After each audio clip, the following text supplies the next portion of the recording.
Can you believe what you have been seeing on CNN today, ladies and gentlemen? Can you believe it?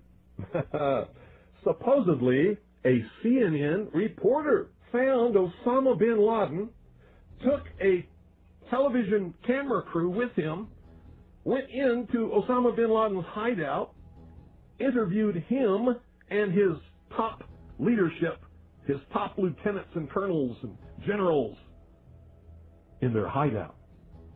This is a CNN reporter with a camera crew.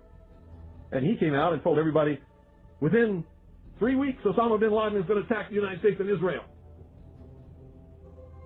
Now, don't you think that's kind of strange, folks?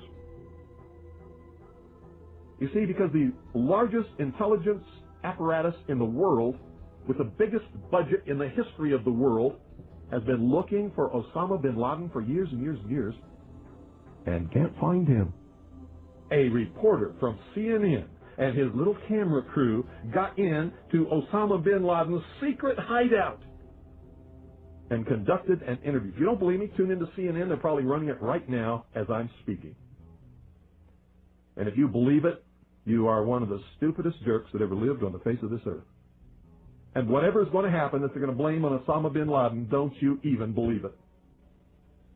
When in hell are all you people going to wake up?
An examination of the building's steel beams and columns could have shown whether explosives had been used to slice them, but virtually all of the steel was removed before it could be properly investigated, then put on ships to Asia to be melted down. It's important for us to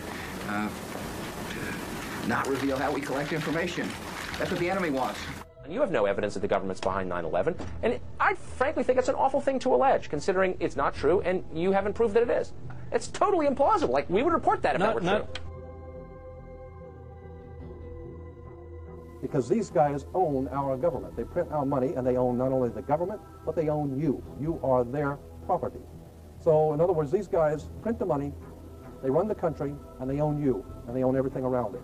And so they make the laws, and that's why they can decide who can kill who, and who can get away with who, and who can get away with whatever, because they make the laws and they decide, all right?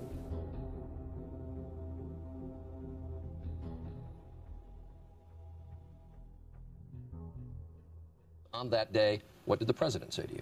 The president, in a very intimidating way, left us, me and my staff, with the clear indication that he wanted us to come back with the word that there was an Iraqi hand behind 9/11, because they had been planning to do something about Iraq from before the time they came into office. Did he ask about any other nations other than Iraq? No, not at all. It was Iraq, Saddam, find out, get back to me. And were his questions more about Iraq than about Al-Qaeda? Absolutely, absolutely. He didn't ask me about Al-Qaeda. And we said, but Iraq had nothing to do with this. And that didn't seem to make much difference.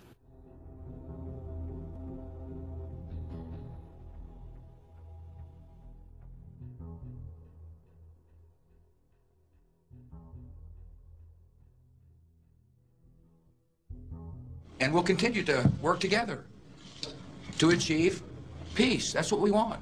Freedom and peace. Look at the Council on Foreign Relations. Many members, in fact, the majority, never serve on the executive committees. They never go through any initiation of any kind.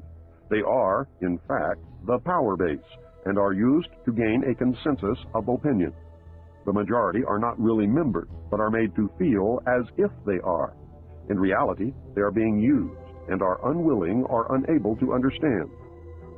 They may have been or may be members of the Christian or Jewish religion, but that is only to further their own ends. They are, and always have been, Luciferian and internationalist. They give allegiance to no particular nation, although they have used, on occasion, nationalism to further their causes. Their only concern is to gain greater economic and political power. The ultimate objective of the leaders of both groups is identical. They are determined to win for themselves undisputed control of the wealth, natural resources, and manpower of the entire planet. They intend to turn the world into their conception of a Luciferian totalitarian socialist state. In the process, they will eliminate all Christians, Jews, and atheists.